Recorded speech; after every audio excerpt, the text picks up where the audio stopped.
Good evening, folks. This is Chris. The following is an interview with Jaco Kleinhans from the Solidarity Movement, who was part of a delegation from the Solidarity Movement, including Solidariteit, AfriForum, and Solidarity, who came to the United States to visit with policymakers to share their views and opinions about what's happening in South Africa in light of President Trump's executive order from the 7th of February, 2025.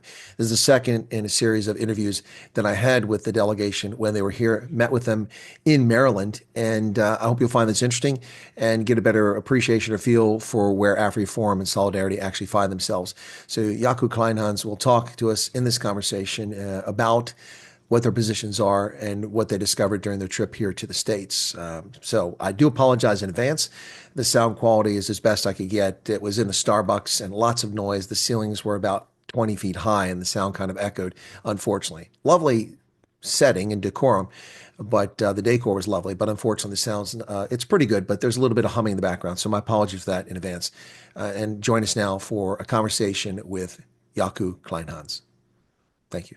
Hey folks, welcome back. I'm here in Maryland with Jaco Kleinhans, who is responsible for international relations. Is that correct? That's correct. Is it for the Solidarity Movement? For the Solidarity Movement, yes. So he's up at the high level with the big guys. Okay. So he's here on this trip to South Africa. He's here on this trip to the United States to engage with policymakers here in Washington, D.C. as part of the Solidarity Movement. And you've had a busy week, which is making big splashes in the news back in South Africa. I can attest to that because I've been getting bombarded with questions from South Africans about what are Solidarity and AfriForum doing in the United States. Well, I'm not part of that, so maybe you can answer the question, what are AfriForum and Solidarity doing in the United States? Well, we're in the first place stepping in for our people, you know. It's very clear that what happened in the last 3 weeks with the relationship between the US and South Africa contains lots of opportunities and risks. And I think Afrikaners more and more start to understand that yes, there's serious risks in terms of trade relations, and people may lose their jobs if we lose access to the AGOA trade agreement, and the risks in terms of all kinds of aid that flow from America to South Africa.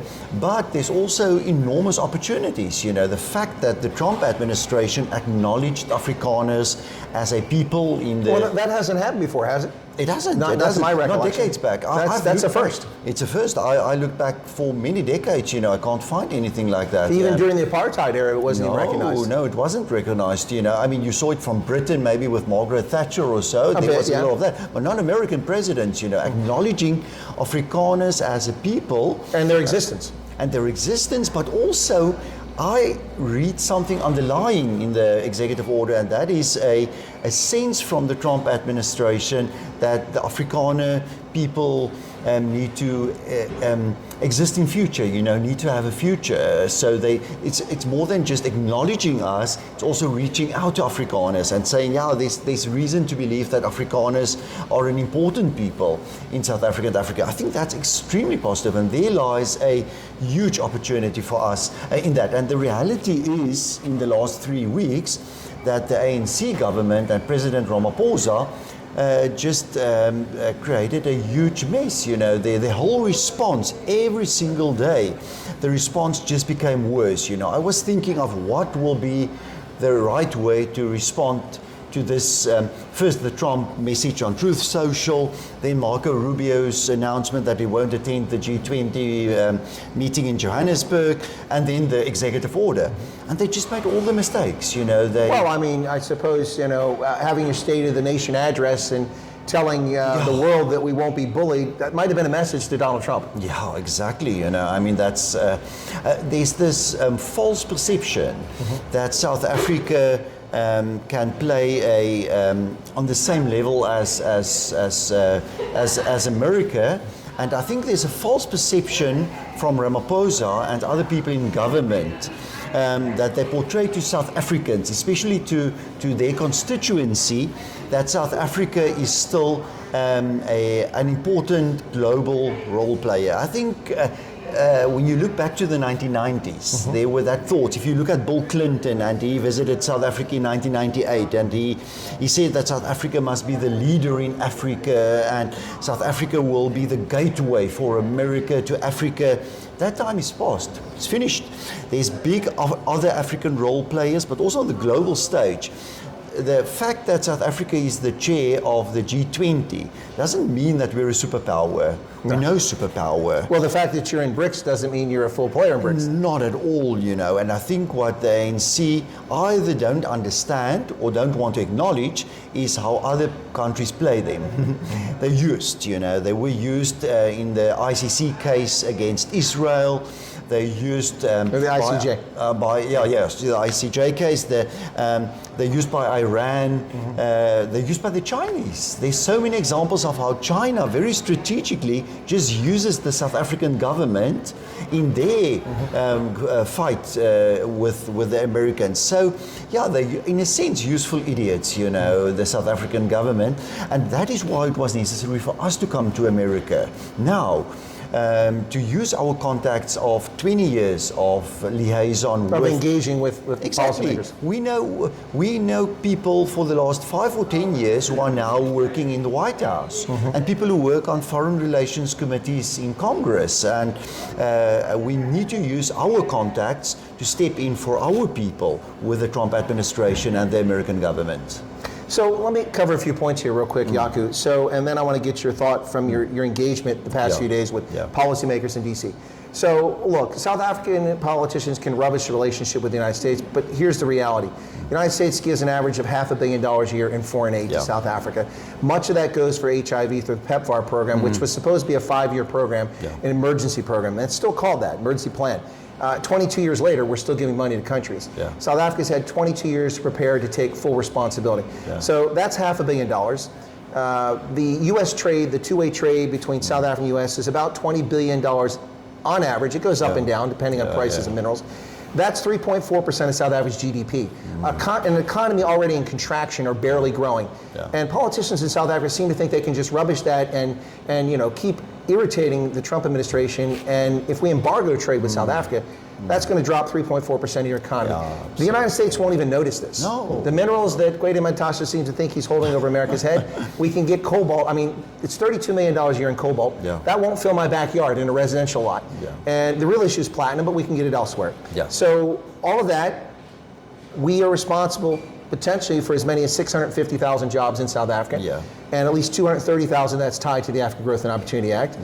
And 600 American companies operate in South Africa, often as a base for the rest of Africa. Thousands of South Africans work remotely for American companies, which nobody seems to be capturing. If the Trump administration were to move towards sanctions against South Africa, it could be devastating. It won't hurt Afrikaners exclusively. It'll hurt black, white, colored, all South Africans, Indians. It will be an economic catastrophe, you know, without a doubt. What the ANC government don't acknowledge is the fact that our trade with America is also high quality trade. You know, what we export, high value exports. High value exports. Automobiles, automobile parts. Wine. A lot of labor involved. Labor in car manufacturing, labor in agriculture. What do we export to China? Just natural resources, raw materials. You know, raw materials. Yes, so we only mostly export raw materials to China. The Chinese market are not open to our manufactured products. Well, they're not open to our manufactured products either. Exactly. You're not alone, brother. No, so we're not going to just one day switch off the trade with America and switch on trade with China or Russia, or, you know, we export more products to Lesotho, that small little country, than we export to Russia, you know. So it's not as if the Russians are suddenly going to start buying up everything, all these high quality products that we sell, all our oranges and everything that we sell to the Americans, you know. So I think there's simply not economic expertise within the South African government. Well, there's a complete lack of expertise, especially also on foreign policy, you know, but diplomacy, if you look at the South African embassy in America, they've not been doing their work for many, many years. No, they're not engaging. Not at all. I mean, and I think the example of that is that you've come here this week, and I see that you had a meeting at the White House. Yeah, we had a meeting at the Senate, at the House of Representatives. There you go. know. I'm not aware that the South African government has had a meeting with the Trump No, I administration. think they can't get meetings, you know. They find it very difficult, and that is why they still haven't arranged the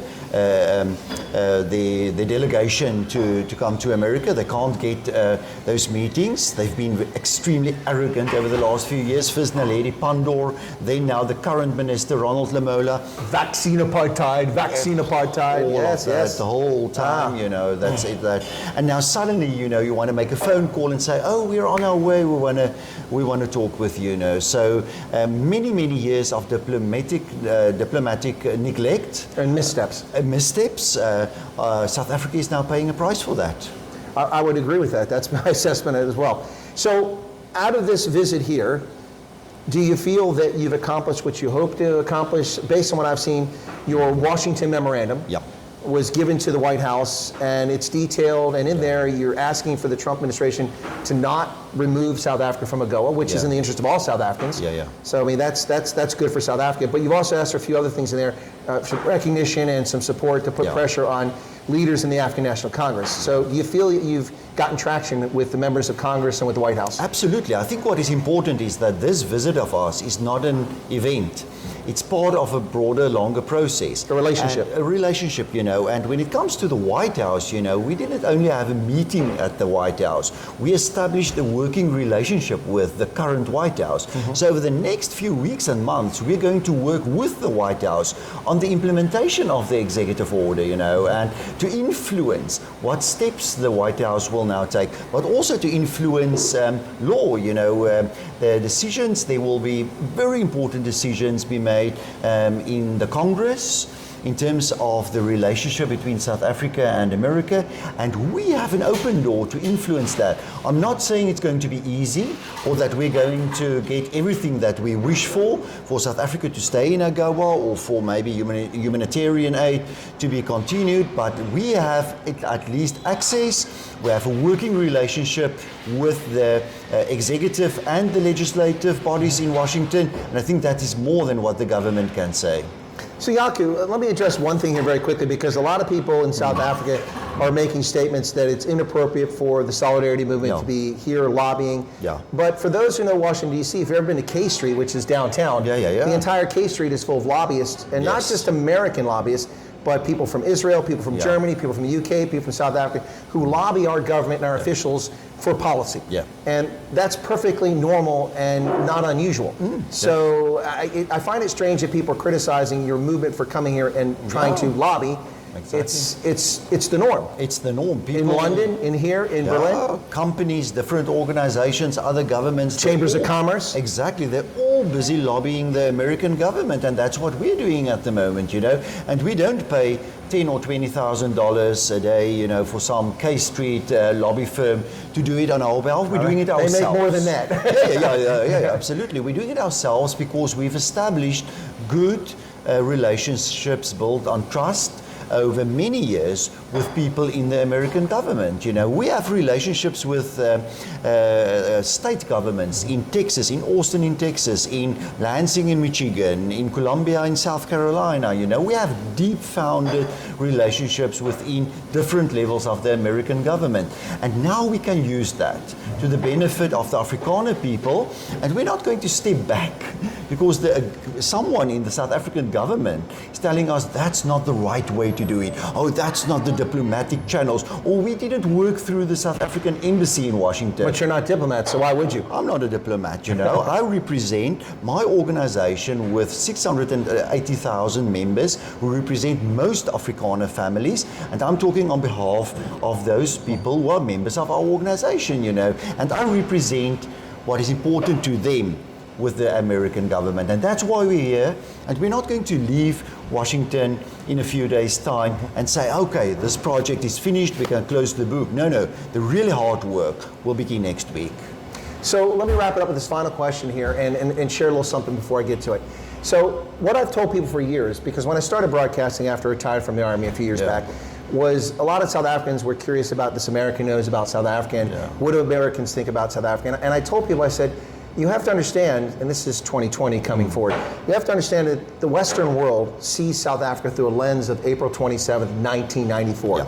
Ubuntu and 12-hour queues for people to vote for the first time in life. Tannies and Omas, we're standing in line for hours. That is not the South Africa, at least since 2008, and arguably before that, that we're living in 2025. So that's what's been going on here. And the West, in many respects, has neglected its relationship with South Africa. That's my assessment. And as a consequence, there's been blinders on. People are looking at things as if it's all rosy. But economically, culturally, not linguistically, culturally, economically, politically, things have not gone very well in South Africa for a number of years. And most honest South Africans will say that. They'll be honest about that. Look at the service delivery failures, look at the collapse of state-owned enterprises, look at the corruption. I could run through the list, the Freda dairy farm, the asbestos tender, Digital Vibes, Nkanla, Pala Pala. You can run through this, it take hours to run through all these. So let me ask this question.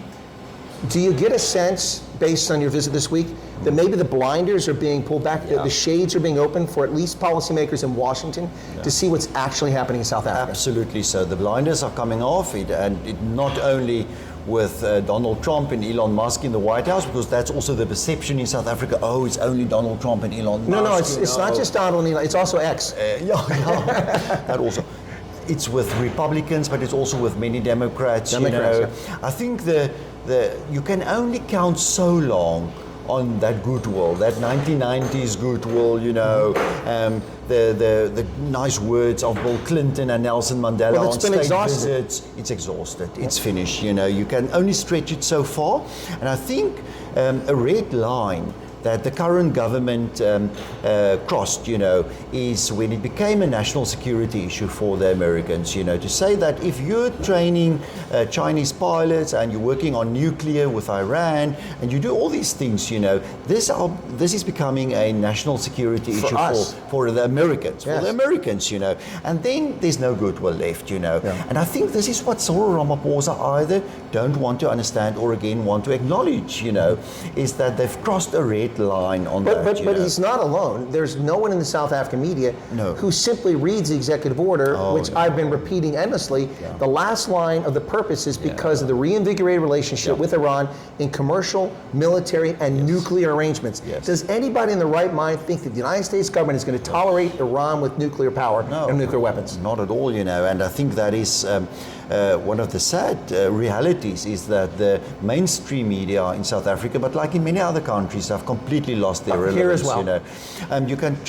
rather trust the alternative media in South Africa these days, and that is why people are making, interestingly enough, a very quick switch from mainstream media to the alternative media in South Africa. You can just see the immense increase in people following podcasts and alternative media, reading alternative news sites, and I think the media will pay it, and people in the media is already paying a price. If you just look at the layoffs at big media companies recently, so that's important, and it is because they've placed themselves so close to this ANC project of South Africa. Now this project is failing. The ANC project of the post-1994 South Africa has failed.